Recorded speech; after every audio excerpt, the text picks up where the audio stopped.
Hi, I'm Selena from Annie's Bookstop of Worcester, and I'm here with Jenna Glass, who is an epic fantasy author. And I'm going to ask her to tell us a little briefly, a little bit about yourself as a person and a little bit about what you write. Okay, well, I'm Jenna Glass, also known as Jenna Black. That was my former pen name. I'm originally from Philadelphia, living now in North Carolina. And I believe Mother of All, which is the third book in the Women's War series, will be my 24th published novel. I lose count. So I think my first one came out in 2006, 5. So it's been a while. I'm a long time author of any genre that has any fantastical, science fictional, speculative element in it. Great. Okay. And for readers unfamiliar with your work, how would you describe what you write? This current series I describe as a feminist epic fantasy. So it's the feminism is very overt, and if you're not into feminism, this might not be the series for you. But it's also very much of an epic fantasy with a created world and created magic system that are, I think, rather cool. So what can readers expect from your latest book, which is Mother of All, part of your Women's War series? You can expect the conclusion of this trilogy. It is a definite trilogy. There's not little open ends for future books. And I hope it will be a very satisfying series ending, because it certainly was satisfying for me to write it. And the premise of the whole series is that 3 women cast a spell that make it so that women can no longer conceive or carry children against their will. And that really changes this patriarchal system with lots of forced marriages and inheritance, hereditary monarchy. That's the word I'm looking for. So it's really upended everything, and the powers that be from the past, the men are often trying to stop this spell, destroy this spell. And in Mother of All, that conflict comes to a head. And I won't tell you how it ends, but I'm smiling, so that might give you some idea. Now, what do you think draws readers to these kinds of books? That's a good question. I thought about that a lot, and I think a lot of us just really want to believe that there's something else magical happening in the world, that there's a purpose for everything. And I think a lot of these epic fantasies are set in worlds where there's this big purpose to life. And especially for usually the main characters, they have some grand design, and everything that they go through is leading to that, their destiny. And I think there's something appealing about that, of thinking you could be the hero of your own book and you can somehow change the world, even if you might not enjoy the process, which of course the characters in these books never do. Mm-hmm. Okay. So what was the inspiration for the series, for the Women's War series? That is very easy. So it started many years ago when a certain Republican, I can't, state senator, I forget exactly what he was, made this comment about how if a woman is legitimately raped, she can't get pregnant. And back then I thought, yeah, I'd like to write in a world where that's true, because it's definitely not this one. And I had this idea, and I was like, this is too overtly feminist. I'm not going to go into anything that's political or that controversial. So it just sat on the back burner, and it was like an interesting idea, but I didn't know what to do with it, and I really wasn't ready to do anything with it. And then 45 was elected.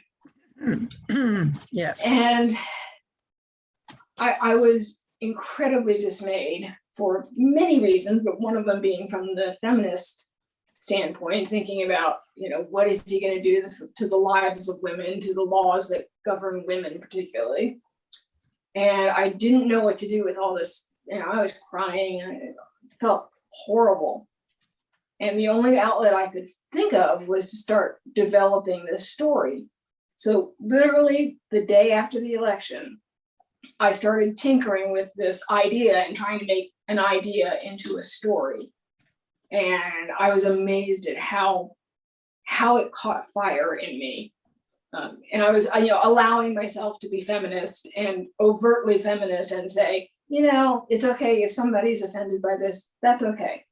And that was actually very freeing, because I before that, I'd been mostly writing YA, and the YA world, you're always so worried that you're going to say something that's going to, outrage some portion of the audience or the people who buy the books rather than the audience necessarily. So there was that anxiety all the time of being so guarded and careful. And it was nice to just say, at this point, I'm writing it for me, and I'm going to do whatever I want.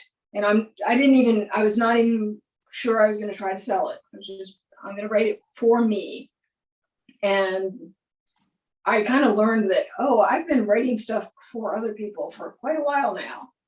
And it was taking some of the joy out of it. And this writing it for myself and not worrying about whether it will sell and, what the reviews might say or anything like that was really freeing. And it brought back my love of writing, and I thoroughly enjoyed the whole process.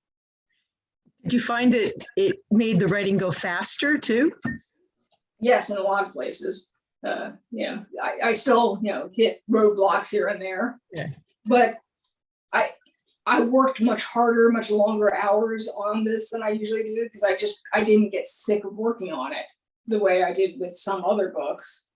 And, I got over my frustrations of, the roadblocks much more easily. I've heard I've heard from a lot of other authors that you should only write what you know and write what you really love. Yes. And it sounds like that's what you've really learned here. Yes, I did. Do you think from now on, that's what you're going to do? Yes, that is my intention. From now on, I'm going to only work on what I love and not try to force myself, square peg into round hole, which I had done a little bit. So what were the steps that you took to bring it from initial inspiration to a finished product? Well, the first thing I did is, I came up with a basic story idea, and then I realized I have this whole world I have to build. And I decided I was going to start with a semi-European type world, but I was not going to use anything that was, it was not definitely Europe. It was not, there were no rules. I didn't know what people wore. I didn't know what the government was going to be like. I didn't know what the architecture was going to be like, anything. So it was kind of coming from this point of making no assumptions. So there was a lot of world building to do. And I found that to be a lot of fun, even though it was hard. I have a notebook that I write stuff out by hand. And so I have pages and pages of this sort of thinking about how the world was going to work, thinking about how the magic was going to work, coming up with my naming conventions. There was a lot of stuff I had to do before I could really start writing it. I didn't get it all done before I started writing, because there were inevitably things that I didn't think of beforehand. But the pre-writing, I've never done anything where I've worked that long before I actually started writing. So I'm usually more likely to start writing with almost nothing and just see where it takes me. And this was very different. Mm-hmm. Okay. So what kind of research went into writing this book? And, how long did it take you? See, very little actual research went into this book because I was making as much up as possible. I did do some minor research about, I guess I had to do some research to get some idea of how long it would take to travel between places. But even that, I was using magic for a lot of my travel. So it kind of didn't matter. I did do some research on the kinds of clothes that people might wear in a world similar to mine, but again, it's my own world. So if I didn't like what was the real world, I just said, I'll do it my way. And actually that's part of, I realized that would be really fun for me. I'm not a good researcher. I don't love research. I get too frustrated when I don't find what I'm looking for right this moment.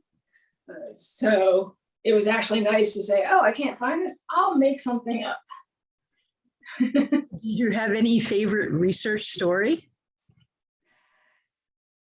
I guess my favorite research story would be, this is from YA.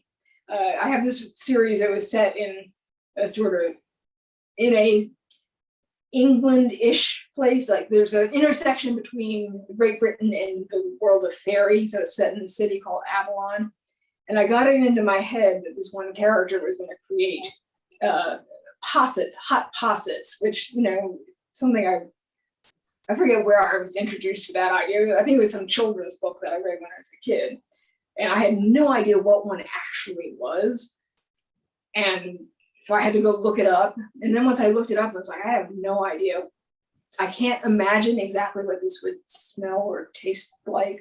So I actually ended up making hot posset and then putting a recipe on my Facebook I think it was a Facebook page. So that was the most fun I had.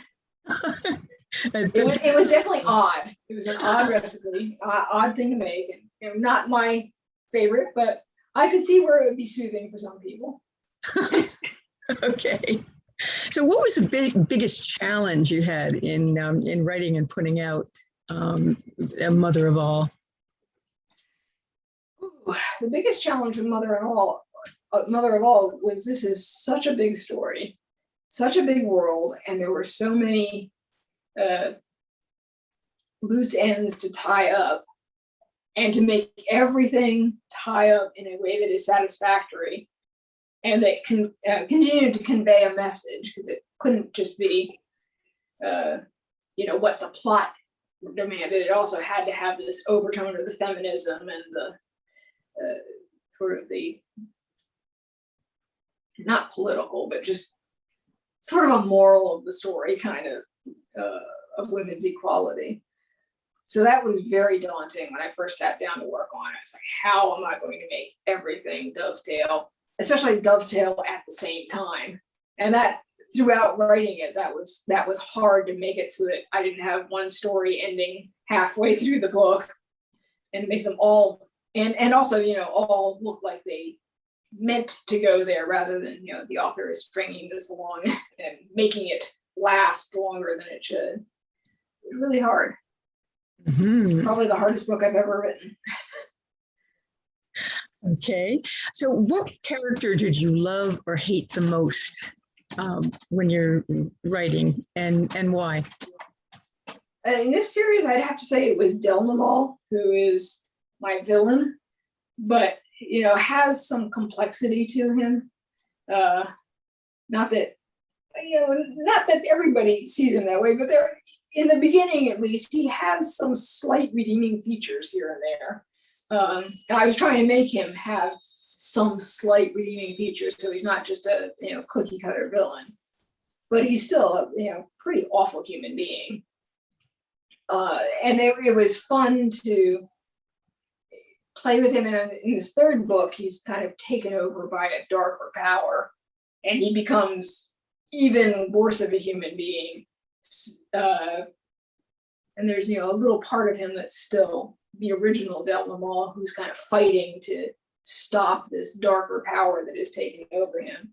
So he gets a itsy bit of redemption, which was really fun to work on, to think of, what are some redeeming features of this terrible person who just gets more terrible as the series goes on, as as he gets into power and doesn't really want to be in power, even though he thinks he does.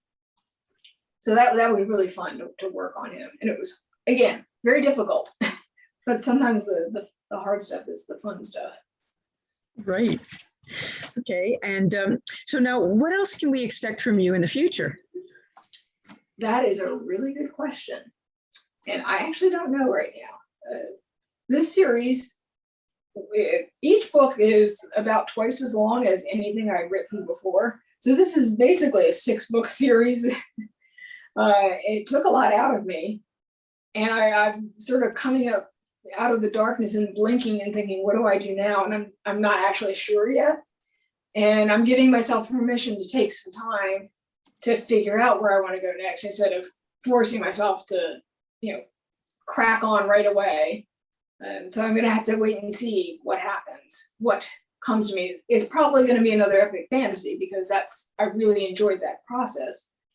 But it's a little, hard to imagine taking that plunge again because it was quite hard and quite lengthy.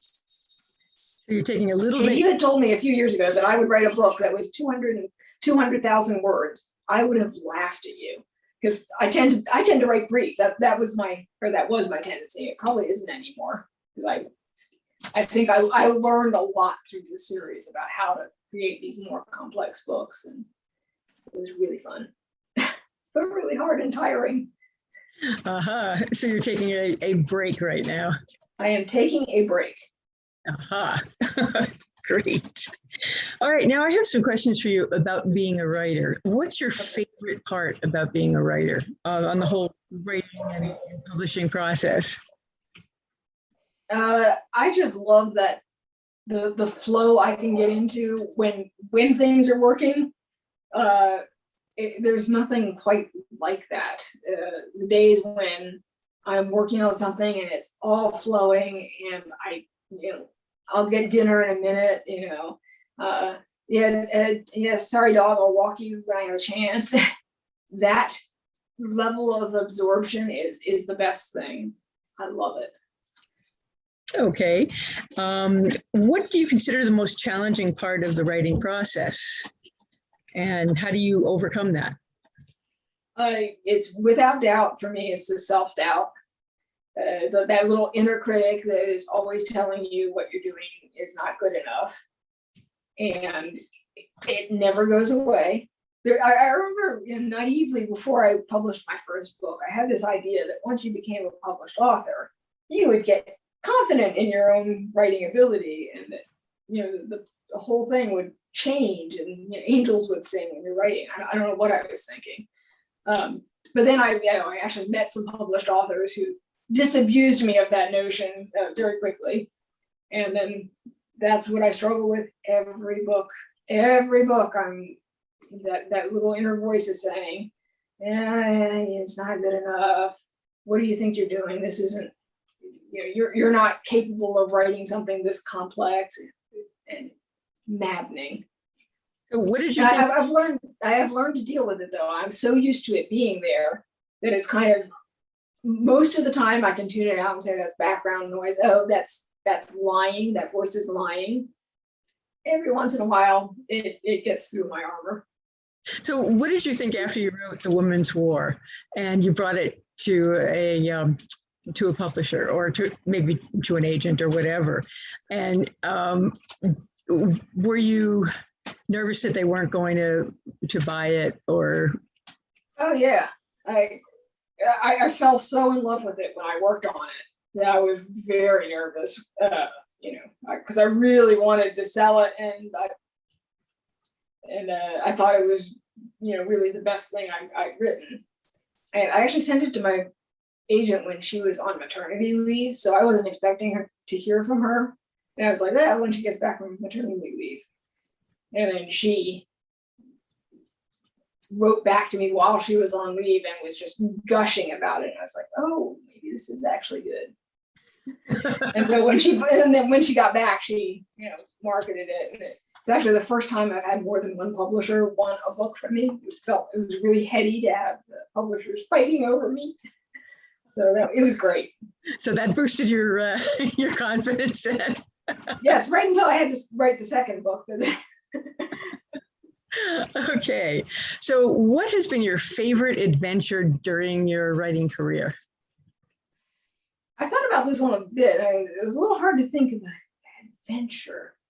But I decided it might be, I don't remember exactly what year it was, but it was quite a few years ago. I was invited to go to a writer's retreat where there were going to be 13 of us staying at a house for a week and writing.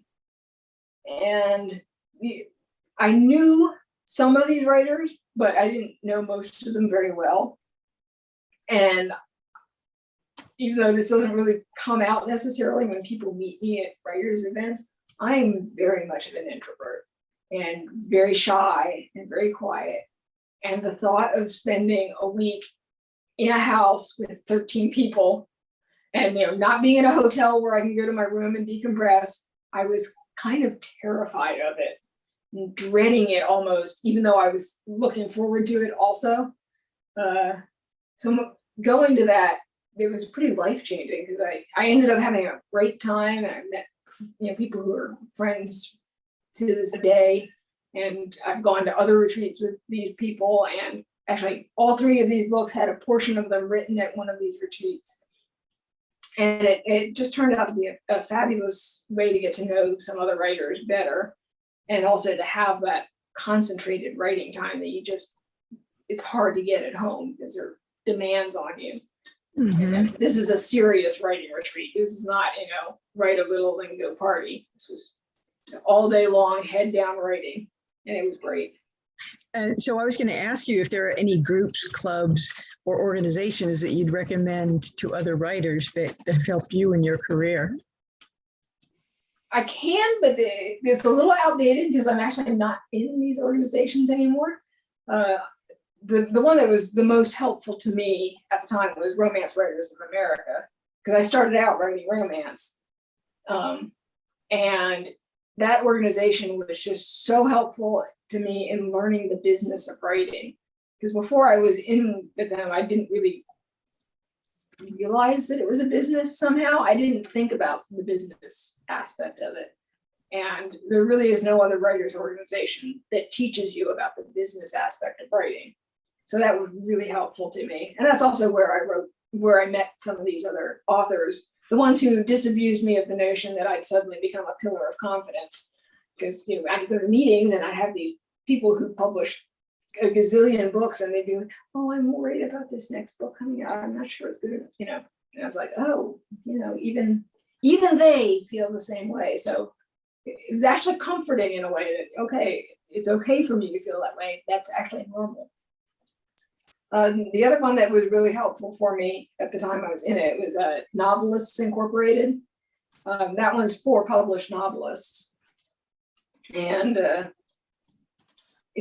I think it's changed a bit lately because self-publishing has become so much of a thing, and it has a lot of focus on self-publishing now, although it does also work on talk about New York publishing, but I sort of drifted away when it went more heavily on self-publishing, but it was still a really helpful organization. Again, more focused on the advanced side of things rather than the beginner side, which RWA helps a lot with the beginner side. Okay. So what is the greatest lesson you've learned thus far in your writing career? I guess we touched on it a little bit earlier, but it's write what you love. Mm-hmm. And I kind of learned that the hard way because, when self-publishing became such a big thing, and it's actually when the new adult books were so selling so well everywhere, especially as self-published, I decided I was going to try to jump on that bandwagon and do it myself, because I knew all these people who were self-publishing and loving it and having all the control, which is great. So I tried to put out a bunch of self-published books that were not necessarily what I loved doing, but they were sort of what was popular right then. And because I thought I should do self-publishing because there's so many things about it that are very attractive about having the control you have over your own career. And yet I pushed and pushed and pushed to do that alongside my New York writing. And I was writing like crazy and working all the time. And then I burned out completely. I by the time when I started women's war, I was in another break, kind of like now, except that break was a total burnout break, and not it was not as voluntary as the break I'm taking now. And I realized, oh, this is from trying to force myself to do what I think is best for my career, and I actually don't like it. I love having control. That was great, but I didn't love having to do all my own marketing and be completely responsible for the promo, which I don't enjoy doing. Excuse the phone. So that was the biggest lesson I learned. And then, coming to this and starting it from this place of I'm just going to do what I want to do here and not worry about whether it sells or not. That was a big lesson to me. I wanted to do it for the love, not for the career, because I'm at a stage where I'm okay financially. I'm stable. I don't need to do it. And it's like, okay, if you don't need to do it, then don't. And it was just this big sigh of relief.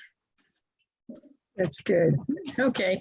So what piece of advice would you want to share with other authors, which is kind of, a little bit related to what Yeah. you said? Well, the other one I would want to share would be, there's my dog. I told you, they have phones, dogs, we got everything. That's Dash. He's saying hello, not to us, but what was I? Career advice, yes. The biggest advice is if you love writing, do not give up. And I always say I'm kind of the poster child for do not give up, because the first book that I published was actually the 18th that I wrote.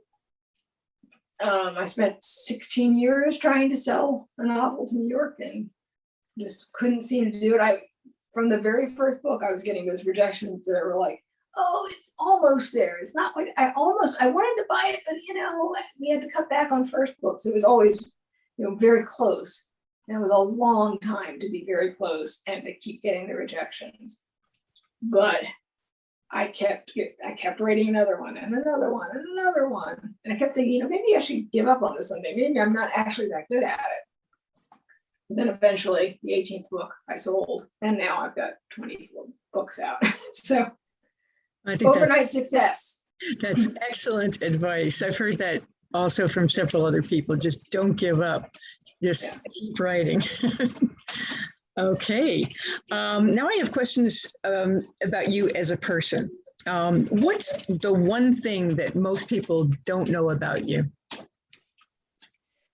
I had a very odd childhood. I spent 4 of my first 7 years living in Tahiti.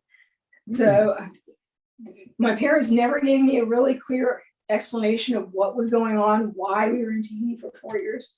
But anyway, I was this little island girl. I spoke French fluently. I spoke English with a French accent. And then we came back to the United States again. I'm not entirely sure why, but it was actually very difficult to be a little island Tahitian girl and then try to assimilate into U.S. society as a 7-year-old. So, but that's something most people don't know me. And I got bullied out of speaking French because everybody made fun of me. So I started refusing to speak French to the point that I forgot all of it, and then had to learn it all again in school. And it's never been the same. I can't speak like I could as a child when I would translate for my mom and stuff like that. Wow, that's quite a story. Yeah. And you still don't know why you were in Tahiti? No, both of my parents are gone now, and they gave me conflicting stories over the years. So yeah, I don't know what was going on. Something was going on between them for sure. I'm not entirely sure what it was. Wow. Yeah. Okay. All right. What question do you wish interviewers would ask you, and what would your answer be? I actually had a lot of trouble thinking of what I would say to this one. This is the hard one. You could ask me about the first book I ever wrote. Okay. What is the first book you ever wrote? When I was in 5th grade, I wrote my autobiography, which was it was called My Life in Tahiti. And it's this illustrated book. You know, I actually have it in sight. Let me bring it over here. It's cuter if you see it.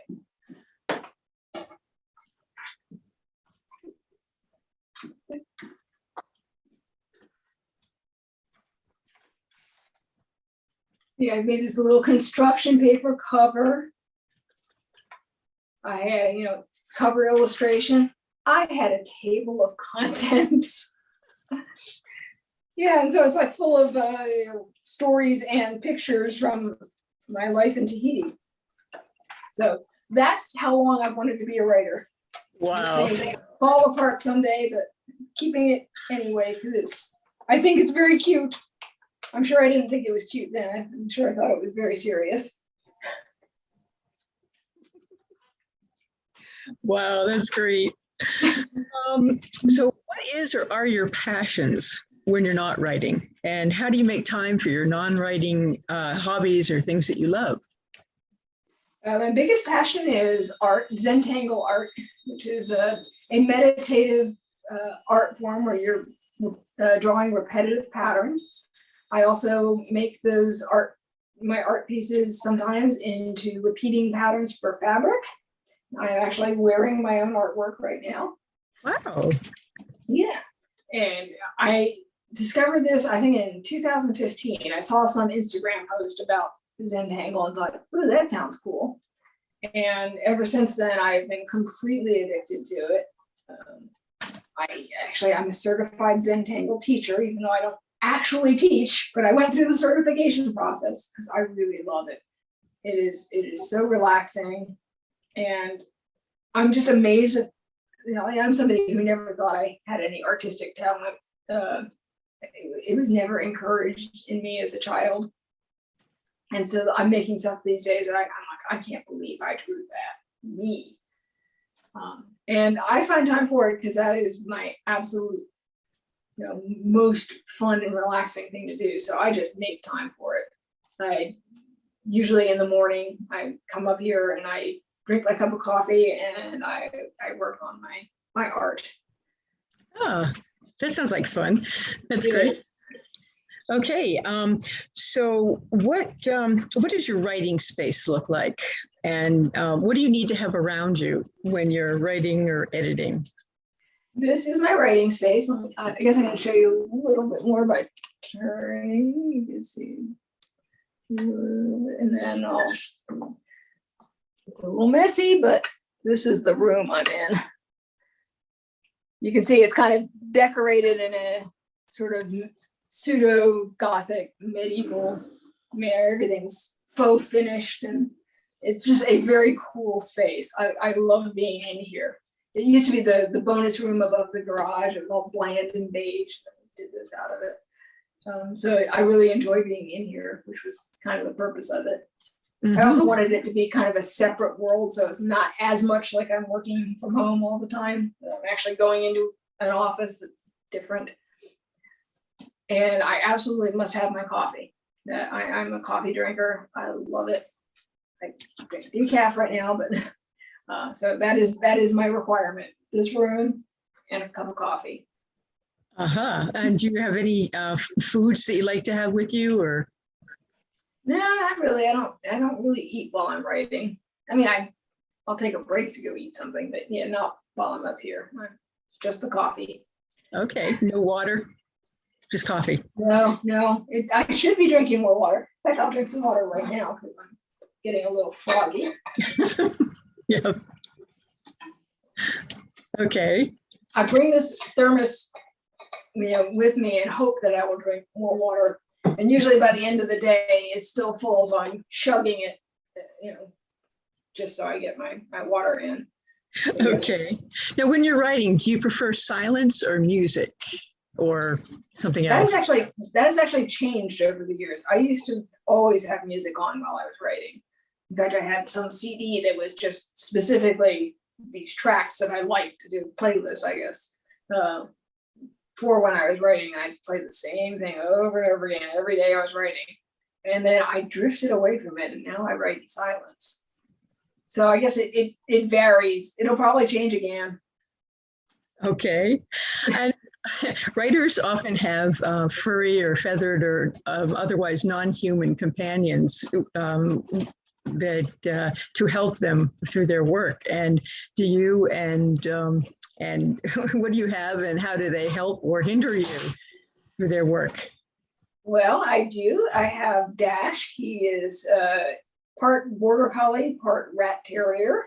We've had him almost 3 years now. But he's a senior dog at this point. He is really, really, really smart, and not anywhere near as active as you would expect a Border Collie mix to be. So he's actually a couch potato, but also really smart, and also likes to bark at every noise he hears, every movement he sees. So that is how he hinders, because he starts, a dog barks, 5 houses down, and suddenly Dash is, going crazy, and I have to try to go calm him down. But he often spends time up here in my office with me. Usually when I'm doing my art, I have a little dog bed beside me, and I keep him there, and I do a lot of training with him because he's a bit of a handful. So he requires, some work, which, it's actually been a lot of fun. I've never really trained a dog before he, does tricks and stuff. So, but I love him. He's my favorite dog I've ever had, and I've always had a dog. But, Okay. if I could just get the barking under control, that would be nice. We're still working on that. Okay. And I just have 2 more questions for you. Where can people find your work aside from Annie's Bookstop of Worcester? And I'm going to give a plug here for Annie's. You can get any of Jenna's books here at Annie's, and you can call us at 508-796-5613, or you can send us email at orders@anniesbooksworcester.com, and we can get her books for you. And where else can people find your books? Pretty much anywhere else you can buy books, certainly online at certain large bookstores that we will not mention during a discussion with Annie's. Yeah, really, as far as I know, any bookstore should have them, or at least be able to get them. Okay. And my last question, how can we follow your work and share your awesomeness? The social media place that I'm most active on is Instagram, where I am Jenna Black Books. And I post an awful lot of artwork there because that's the most, Instagram easy stuff. But I also post, book covers and training videos of my dog. If you like cute dog pictures, there are plenty of those there too. And I'm also on Facebook as Jenna Glass. And now I can't even remember what my own Facebook address is. The name is Jenna Glass / Jenna Black, or Jenna Black / Jenna. Okay, I was not prepared for this question. I'm sorry. I don't ever, I have a little bookmark for it, so I just click on it. I forget what it is. Anyway, and then I'm also on Twitter as Jenna Black. I was an early adopter of Twitter, so I actually got my pen name at the time without any little add-ons or anything. That's how long I've been on Twitter. Okay. But I'm not as active there as I am on Instagram. Okay, well, that's great. So that's all the questions I have for you today. I want to thank you for joining me, and I can't wait to read your books. Great. I hope you enjoy them. It comes out July 20th, does it? It does, on our 25th wedding anniversary. Oh, wow. It's going to be an interesting day. There will be a lot of emotions. I would say so. That's great. Well, thanks again. And hopefully if you ever get to Boston, we'll see you at Annie's. Absolutely. Okay. Thanks very much. Bye. Bye.